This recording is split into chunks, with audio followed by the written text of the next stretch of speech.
Two of the most famous DMs alive are running two very different versions of D&D. One runs campaigns that last hundreds of episodes. The other wraps up entire stories in 8 episodes. I've been DMing for 45 years, and I think one of them is a better teacher for your Thursday night game.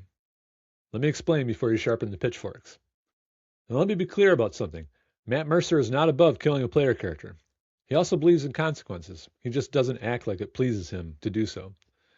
When a character dies on Critical Role, it feels like a funeral. The table grieves. Matt grieves.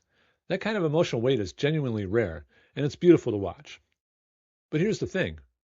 Critical Role campaigns run hundreds of episodes. The casts are professional voice actors who can sustain emotional arcs across years of real time. That's incredible television. It's also nothing like your home game. You're not running a 4-year campaign with professional actors. You're running a Tuesday night session where Dave showed up late because his kid had soccer practice, and Karen forgot what happened last week. Trying to replicate Critical Role's pacing at that table is like trying to film Lord of the Rings in your backyard. You might capture the spirit, but the logistics will break you. Now look at Dimension 20. Brennan Mulligan runs campaigns that are 8 to 20 episodes long.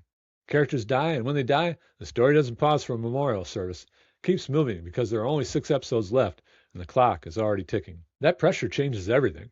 Every session matters because there's no room for filler. No, let's spend 40 minutes shopping episodes. No meandering travel arcs. When you only have 12 episodes to tell a complete story, every scene has to earn its seat at the table. And the consequences hit faster. A bad decision in episode 3 has fallout by episode 5, not episode 50. Your players see results of their choices while they still remember making them. That's closer to how most home games actually work. You're running a 6-month campaign, not a 4-year saga. Your players need to feel consequences land while the context is still fresh. Now, both of these DMs are running master classes. I want that to be absolutely clear. They're not wrong about their approach. Matt Mercer's ability to hold emotional space for his players is something most of us will spend decades trying to learn. Brennan's ability to build and pay off a complete story arc in a fraction of the time is equally rare. But if you're a home DM looking for something to study, Dimension 20 is the better classroom. Not because it's better D&D, but because it's closer to your D&D. Shorter campaigns forgive more mistakes. They let you experiment with tone, with setting, with pacing, without committing to a story that has to sustain itself for years. You can run a grimdark horror campaign for 10 sessions, decide it's not your thing, and pivot to something lighter. Try that in the middle of a 200-episode epic, and you'll lose your table. The emotional bandwidth Matt asks of his players is real, and it's earned. Most tables don't have that bandwidth.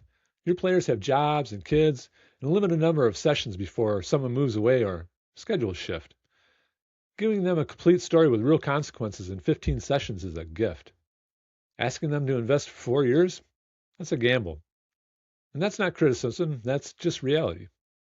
Watch both shows. Learn from both DMs. But when you sit down to plan your next campaign, ask yourself how many sessions you actually have. Not how many you hope for, how many you'll realistically get. Then build a story that fits. Well, the curtain falls on different stages, but the tavern's still open. Pull up a chair and tell me all about it. Which show taught you more about running your own game? Tell me in the comments.